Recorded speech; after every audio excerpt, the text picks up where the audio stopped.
Good morning, hockey fans. This is Stephen Heisler with HeisHockey.com and the Victorious Hockey Company with today's Junior Hockey Morning Show, Monday, January 23rd, 2023. On Mondays, we will usually break down the North American Hockey League rankings from top to bottom. Today's guest was supposed to be Eric Ballard. He's MIA this morning in Wyoming. We'll see if he's in an accident or maybe put his truck into a snow bank. We do that a lot in the snow. I haven't done that in the snow in 20-something years, but Eric, he is welcome to hit a snowbank on occasion or oversleeping or too much tequila. Who knows? That kind of day. So Friday, people were asking me about our coffee. What is the name of the coffee that keeps you alive in the morning? Tell me, show them the brand. Cafe Bustelo. You got to show them the actual label. You probably can get it. That wasn't very good. Let them see the whole thing. Cafe Bustelo. You can probably get it. Okay, that's enough. On Amazon, it is a coffee that's made in Miami. It's mostly a blend of Colombian coffee. It's made in Cuban style, so it's got some bite to it. If you like coffee, you like it to work. I'm not saying that Pablo Escobar had any part of the blend that Bustelo uses, but it sure feels like it because my Bustelo in the morning changes my whole perspective on the day. Very good. I once heard that Tim Horton had a deal with Pablo Escobar as well. Can't confirm that. Tim Horton, please don't contact the law firm of Cole Shots and have me sued again. All right.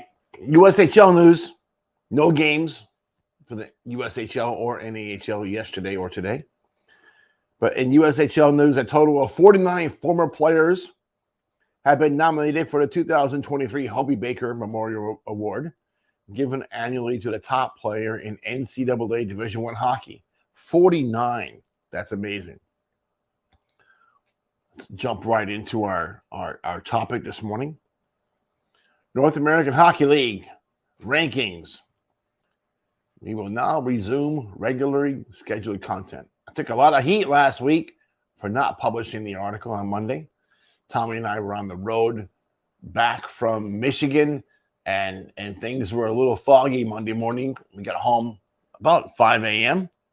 and wasn't in the right mood or frame of mind to write that article at that point. We had just driven all night. That wasn't a good idea. So what happens. But missed a week, and a whole lot has changed in a week. Yes, the Lone Star Brahmas slide down a notch to number 2, with the Oklahoma Warriors figuring out a way to jump up and over the Fort Worth Crew. What about Danbury? We'll get to that. NAHL rankings. Number 1, Oklahoma Warriors. Oklahoma, 26-6-0-1, 803 win percentage. Garrett Roth and the top-ranked Warriors have wins in 6 straight games after the home sweep of El Paso. There's a high likelihood that streak will continue unless the Ice Rays find a way to move the Sal Padre Muchachas to Oklahoma before the weekend. You'll understand that topic in a moment. Number 2, Lone Star Brahmas, 25-6-1-3, 771 win percentage. Dan Walfon's Brahmas must have been infected with the famous brown-eyed flu during their visit to Corpus Christi. It's understandable. Those South Padre Island girls have been distracting visiting hockey teams for 25 years. Getting swept at Corpus Christi is not as bad as getting swept in back-to-back road weekends. To avoid that unpleasantry, Lone Star needs to have some success this weekend at Shreveport. Okay, I've been to Corpus Christi and I've been to Shreveport. Nothing against those Cajun girls. They can be a distraction, but nothing like the South Padre Island girls, the Padre Island girls. Those Corpus Christi girls, maybe I'm just a biased opinion about Latinas. I think that that's a good possibility. I could maybe somewhat biased opinion. Nothing against the all American girls, but after my first wife, no mas, mi amigo. No mas. Number 3, Maryland Black Bears, 26-8-4. Clint Mymock's Bears division lead has shrunk to just 8 points after being swept at Maine. How the heck did that happen? How does the top team in the division go to Maine and get swept? Anything less than max points from this weekend's home set with the Generals would have to be considered a disappointment. That East Division, Tommy, I don't know.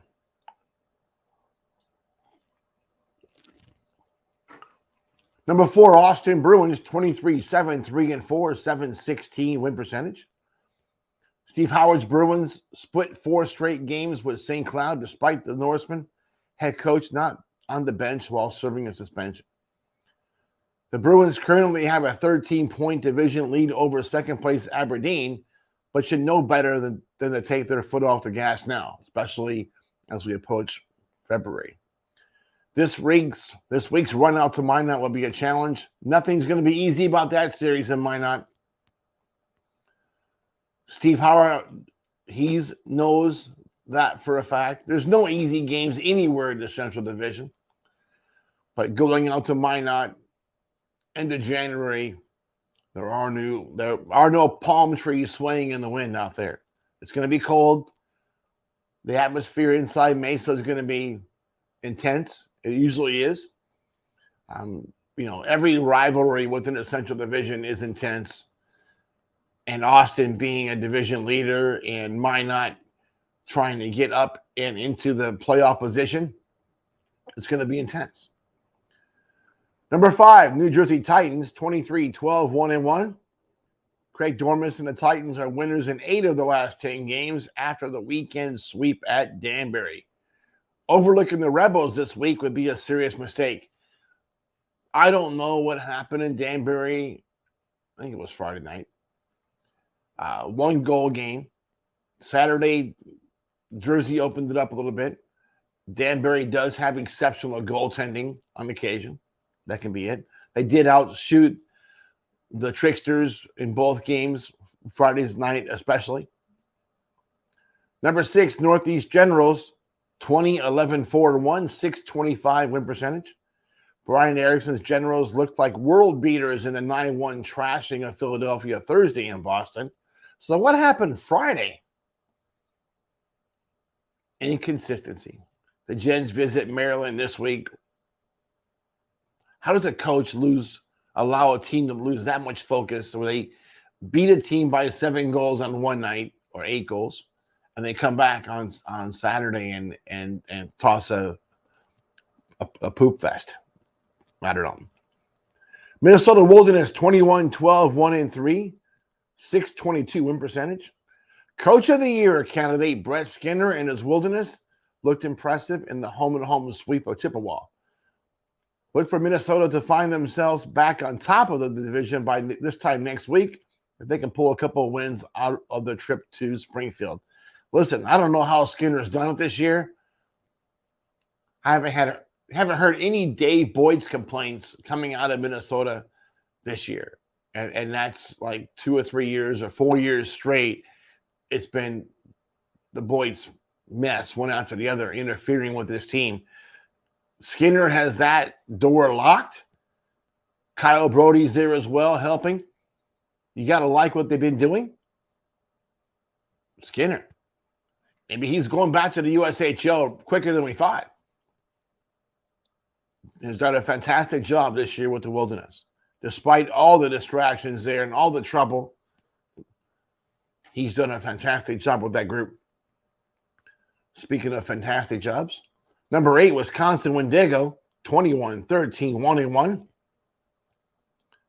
Blake Catala's Wendigo are clearly the best NAHL team in the state of Wisconsin after picking up a huge 3-game sweep at Fairbanks.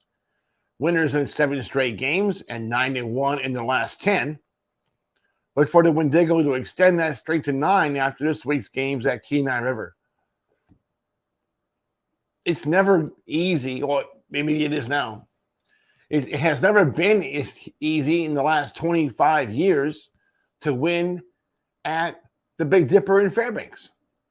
To win 2 or 3 is an accomplishment. To sweep Fairbanks at the Big Dipper in 3 straight games is an achievement. Maybe it's not so much of one in the last couple of years. It's kind of lost its luster a little bit. But don't tell Fairbanks fans that. They are pissed. What is going on with the Ice Dogs at home? Ice Dogs, 22-14-3-0, 603 win percentage. A week after Dave Allison's Ice Dogs pulled a big monkey off their back, home series win over Kenai was the first since February of last year. Fairbanks stinks up the Big Dipper while getting beat in 3 straight games by the Wendigo. The good news, this week's games are in Anchorage. Back on the road, Fairbanks, no pressure. Why is Dave Allison still the coach? A 9th-ranked team, they could win on the road. Maybe that's good enough for Profit. Maybe Profit's give a damn is busted because Fairbanks gives everything for that Ice Dogs team, and they don't deserve this. It's embarrassing. As a Anchorage, South Central Alaska guy, as I am, kind of enjoy this a little bit. Prof can be a butthead. Always has been. He's mad at me because we kind of pulled the wool. He pulled the wool over everybody's eyes last year when he hired Dave Allison. Oh, this guy is coming direct from the USHL, which was a bold-faced lie. The guy was coaching in the SIJHL. Plucked him mid-season out of Fort Francis, brought him to Fairbanks. Not what the press release said. Number 10, New Mexico Ice Wolves, 20-13-2-1, 597 win percentage. Phil Fox and the Ice Wolves picked up 3 points in the weekend split with visiting Amarillo. Bus rolls into Texas this week when New Mexico visits Odessa. That series in Odessa is going to be intense. The Jackalopes are playing really good hockey, fresh off a sweep at Shreveport. That's not easy to do. They're getting good goaltending, and Phil Fox's group has struggled a little bit as of late. Started the season hovering near the top of our list, and now find themselves down in the C category. Interesting. Speaking of the Mudbugs, number 11, 18-13-2-2, 569 win percentage. Jason Campbell and the Mudbugs are winless in the last 4 games after being swept at home by Odessa. Lone Star visits Georgia's Pound this week. All right, this is unusual at this time of year for the Mudbugs to be slipping, and look for that intensity to come back this weekend with Lone Star coming to town. Dan Wildfung has a long history with Shreveport, both as a player for Shreveport, a player against Shreveport, a coach against Shreveport as a pro team with the Brahmas, and now as a North American Hockey League team. You know, one of the conditions that Shreveport had when they entered the league was they couldn't steal Dan Wildfung as a coach from the Brahmas. That's interesting. Well, that's where we are. This rivalry is intense. It doesn't matter who's in first place or who's in last place.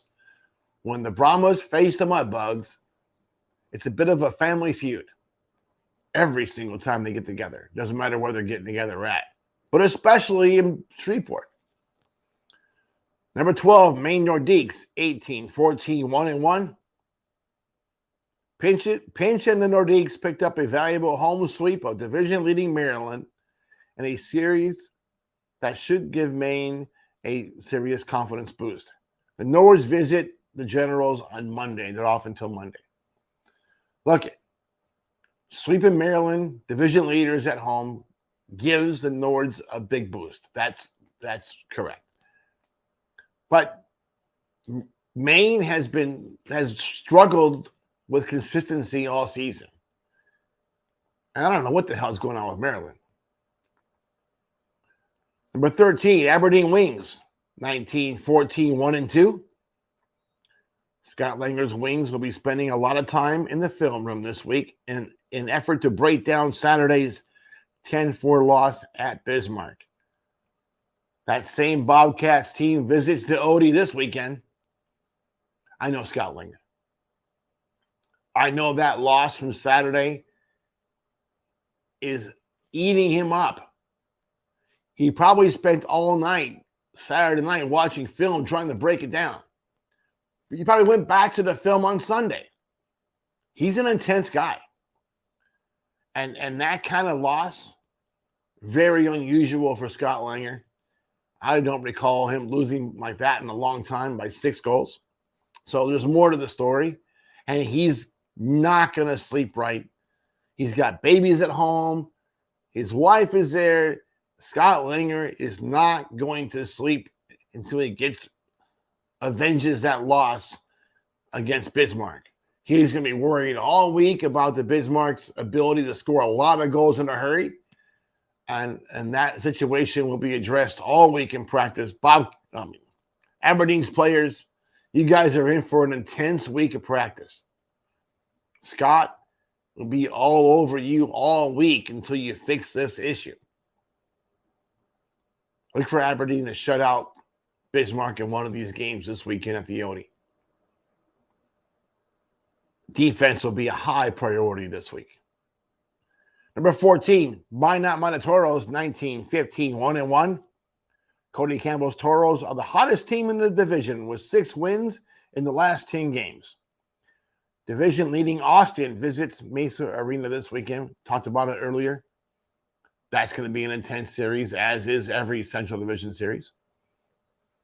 But Minot's scratching the door, knocking on the door to get into the top 4. Austin's holding on to a lead. Minot sees a little bit of blood in the water after what happened with St. Cloud last weekend in Austin. Look for this series to get intense. Minot's going to come out charging. Austin better be ready for this. Number 15, Amarillo Wranglers. The Wanglers. Go ahead and say it. Wanglers. 17-14, 2-1. 544 win percentage. Harry Muhood's Wranglers are simply an average hockey team. The weekend split at New Mexico gave the Ice Wolves 3 points and leaves Amarillo 4 points behind Shreveport with less than 2 games played. This week's visit to number 27 El Paso should not present many difficulties for Amarillo, but that's not how the season has gone, has it? Amarillo started out hot, as they always do, and kind of fizzled. It's like throwing water on a cooking egg. Hasn't really been the same, has it, folks? But Amarillo's owners tolerate this. They're consistent. Got to give them that. Number 16, Anchorage Wolverines, 15-13, 5-1. Evan Trupp and the Wolverines wrecked the visiting Brown Bears to earn the sweep over one of their in-state rivals.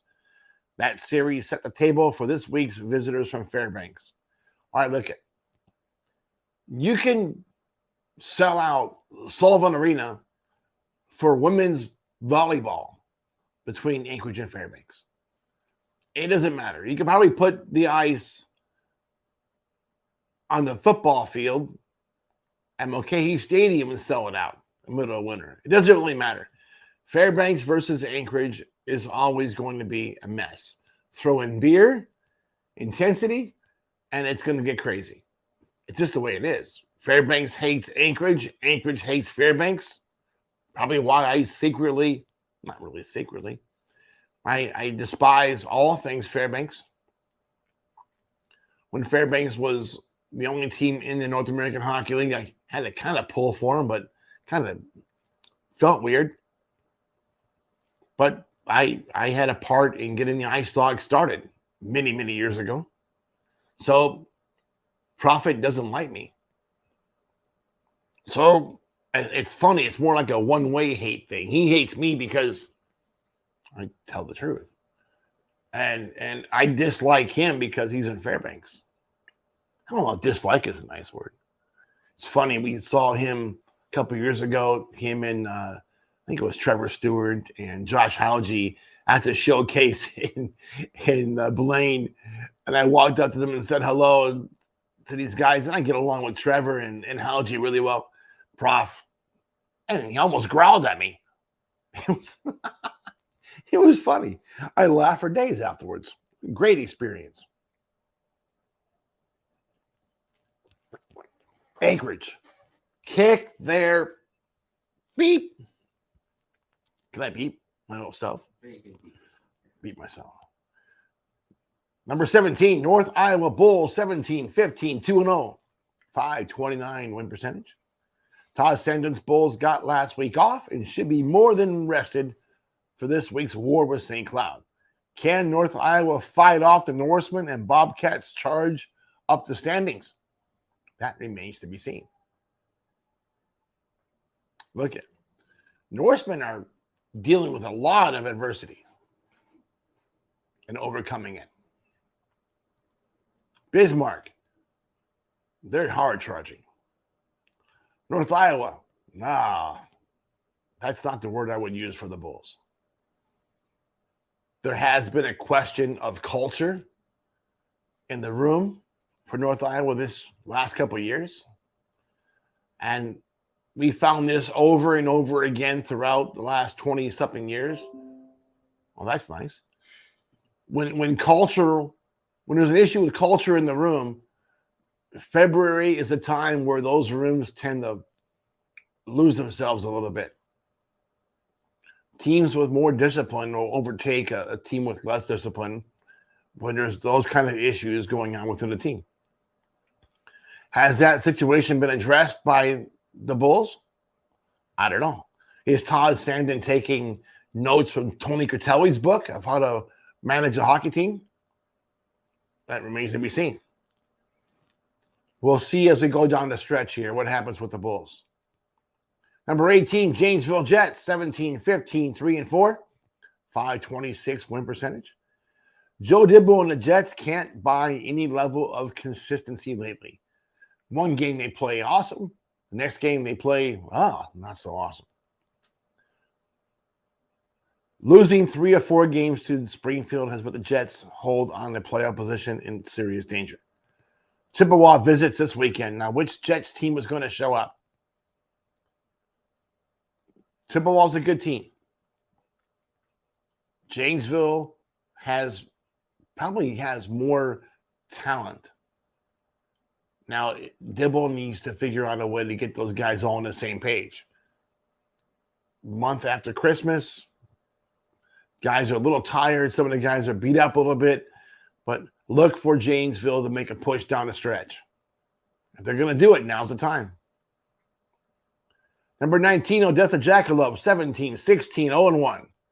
Scott Dewar's Jackalopes look stout in the weekend road sweep at Shreveport.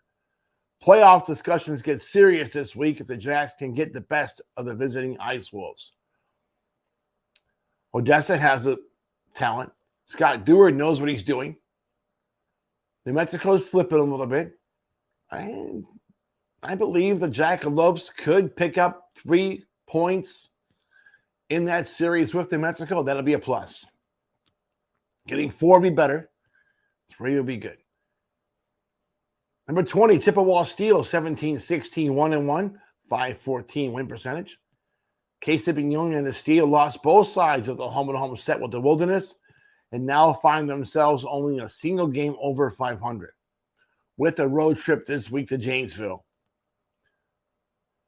If the Steel can capitalize on the Jets' inconsistency, they can probably pick up a split in Janesville. If the Steel sweep Janesville, the Jets are in trouble, and the Steel can fight themselves into a situation for the playoffs. Wow. Someone's calling me from Hudson, Florida. Turn that one off. Number 21, Kenai River Brown Bears, 19-18, 1-1, 513 win percentage. Taylor Shaw's Brown Bears looked, I keep messing this up. Brown Bears, Black Bears, Brown Bears, Black Bears. Looked a bit lost while getting swept at Anchorage. The Red Hot Wendigo visit the Soldotna Sports Complex this weekend after embarrassing Fairbanks at the Big Dipper. Kenai's in trouble. They're sinking like a rock in water. And really, it's been that way since the third period meltdown in Anchorage a few weeks ago. Maybe it's longer than that. Mom's home. You have to have discipline with the hockey team. We talked about that a little bit with North Iowa. Kenai's been running loose all year. They got to get control of that room. Maybe Shaw's a little too young and doesn't have the same respect, or doesn't command the same level of accountability within that room. But those boys hit the ice and lose their heads. And when that happens, you're going to lose the game. They played a little cooler this weekend in Anchorage, or this past weekend, and we'll see what happens against the Wendigo. If Kenai can manage a split from that series, I'll be shocked. If they sweep the Wendigo, they'll be back in it again. We'll see what happens. My money's on the Wendigo getting the sweep at Kenai. Got to get Nate Keel out of there. Number 22, Bismarck Bobcats, 15-16, 3-2, 486 win percentage. Lane Sadevi and the Bobcats picked up a trio of points in the home split with Aberdeen. That 10-4 win on Saturday sent everyone a serious message. Look for another serious conflict when both teams get together this week in Aberdeen. Lane has Scott Langer's number, knows how to play against a Langer coach team, and really sent that message home on Saturday. Langer is in a pickle right now. It's like they're playing chess, and Lane just kind of shocked them. We'll see what happens this weekend. Look for a hell of a series when those two teams get together at the Odie in Aberdeen. Number 23, St. Cloud Norseman, 15-16, 2-2, 486 win percentage. Corey Millen's Norseman, word of the week is perseverance. You got to love how this team has overcome the suspension of Corey Millen, how they've overcome the adversity facing the referees and the visiting opponent at the same time. It's interesting. Are the St. Cloud Norsemen the North American Hockey League's version of the Oakland Raiders? Remember the good old days of the Raiders? Just win, baby. I don't really see Chris Canavati as, what was that guy's name? Al something. Al. The guy, the crazy Al Pacino. That wasn't his name. The owner of the Raiders, I forgot his name. I'm not a big football guy anyway. St. Cloud. Facing the world. These boys, all the league has done is drive this team closer together. Overcome adversity. Overcome injuries. Keep tossing your crap into the fan, NAHL. This is a good ownership. This is a good coach and a good team. Give them all you want. You're making them stronger. The weekend home-and-home sweep of division-leading Austin was nothing short of epic. Just when it looks like the entire NAHL is simply out to get Millen and his crew, they pull off a stunner. Let's see if they can do it again this weekend against North Iowa. When it comes to two different rooms that are completely on the opposite end of the spectrum, the Norsemen and the Bulls are in completely different places. Millen knows how to control the room. Number 24, Springfield Blues, 16-18, 0-0. I still can't figure out why Tyler Renee could not wait until the end of the season to announce his departure. Head coaching waiting Todd Pokaki. God, I'm butchering. Someone tell me how to say his last name. Pokaki does not sound right. It sounds, well, not good. Certainly, the coach in waiting certainly deserves the opportunity, but now the Blues look off balance, and I get it. They would be off balance. Who's the boss? Okay, Renee is the head coach until the end of the year, but why let that confusion hit the room? For the 2002s, okay, this is our head coach. For the 03s, I don't want to piss off this guy because he's a real head coach for next year. Tough place to be. Tough situation to put those kids into. Friday's 4-2 loss to Janesville was avenged with Saturday's 4-1 win. And Minnesota Wilderness visit Springfield this week. Number 25, Georgetown Tomahawks. 15-17, 2-0. Mike Latiza and the Tomahawks got a break this past weekend and should be more than pumped for this week's road trip to Danbury.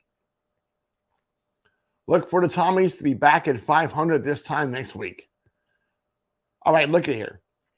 Danbury has 2 wins on the season. 1 over the Tomahawks, first game of the year, I believe. Johnstown, don't embarrass yourself by getting beat in Danbury this weekend. Don't let your guard down. Sure, they're not really a good team, but they almost picked off New Jersey. That's dangerous. Don't be the team that breaks their losing streak. Let that thing fly the rest of the year. You don't want to be that guy. Number 26, Philadelphia Rebels, 15-18, 1-1, 457 win percentage. Justin Hale and the Rebels were blown out by the Generals in Boston, 9-1 before bouncing back with a 3-2 overtime win on Saturday. Nicely done. Not too sure what happened to the Generals. How do you win by 8 and lose in overtime the next night to the same team? Let's see if the Rebs can maintain Saturday's level of intensity when they face the Titans in the home-and-home series this weekend. Going to be a good series. Both teams are based in Jersey. Civil War? Not really. But the Titans and Rebels have been going at it for years. This version of the Rebels is a little bit different.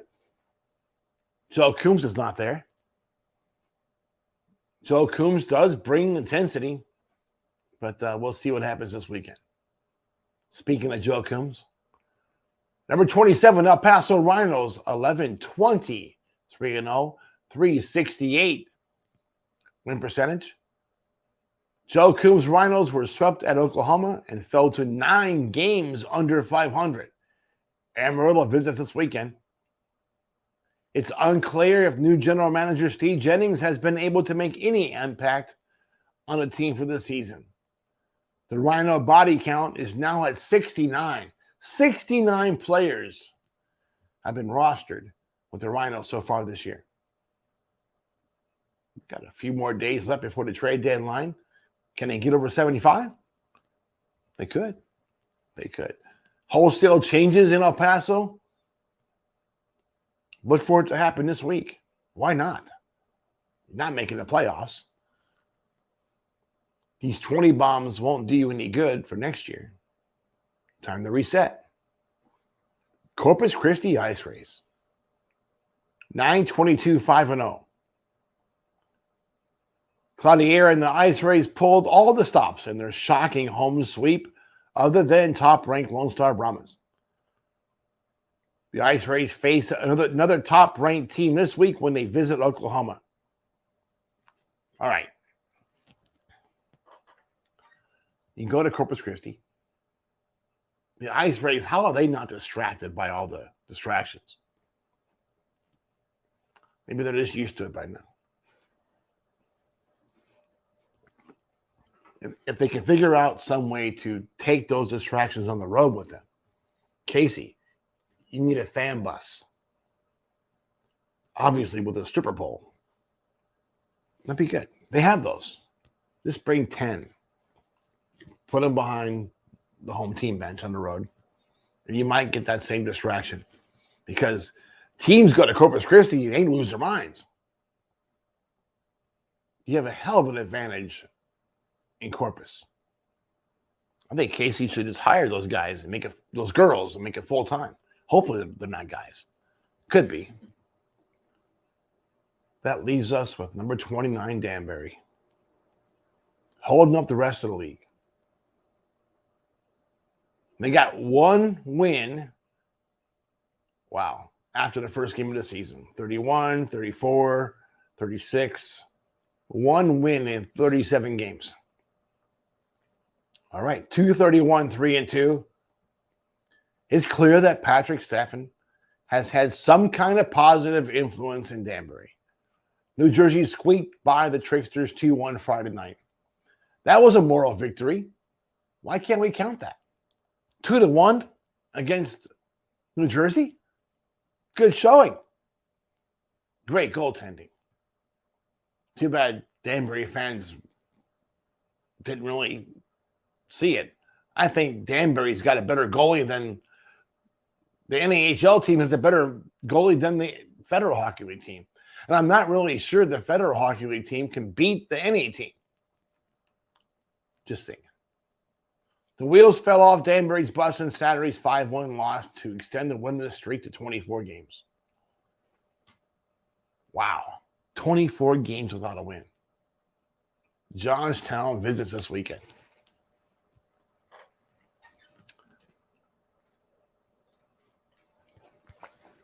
We're a week away from February, closing in on trade deadlines, roster freezes. Teams have to play with what they got. So this is a big week for teams to decide, am I in it or am I not? Am I in it? Am I a contender for a playoff spot? Or are we better off dumping the 20 bombs and going younger so we have some experience for next year? That's a smart play. In the Central Division, everybody's in it. In the Midwest Division, everybody's still in it. So I don't see those two divisions doing anything of that nature. East Division, well, there's some floaters in the Punch Bowl. Danbury for sure. South Division, getting close. We're almost there. Corpus, El Paso should certainly be in next year's mode already. Well into it. So we'll see how those teams react in this next week. I'm not really impressed with Steve Jennings so far in El Paso. I don't know what he's doing from his home, but it hasn't really been a positive impact on what's going on with the Rhinos. Not yet. Maybe Jennings and Coombs aren't quite getting along or whatever else it is. Coombs likes to run his own show. I get that. Too many bosses around El Paso. You got the Coreys, Corey Herman and Corey Fion. I don't know if it's Peon or Peon. Fion. Neon. Joe. A lot of heavy personalities in that room. And now you throw Steve Jennings into that pot. Nah. Not convinced. Not convinced yet. All right. That wraps up today's show. Eric Ballard never showed up. Dude, you're in trouble. People are looking forward to your candor. I even put you on the list.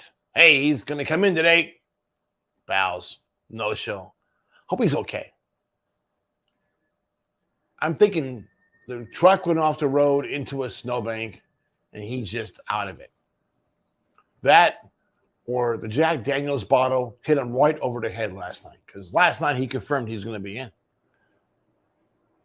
Happens. It's cold in Wyoming. Maybe the wife just said no. You can't leave. You can't get up this morning. You got to stay here. Sometimes wives do that, especially hockey wives. All right, folks, that's it for today.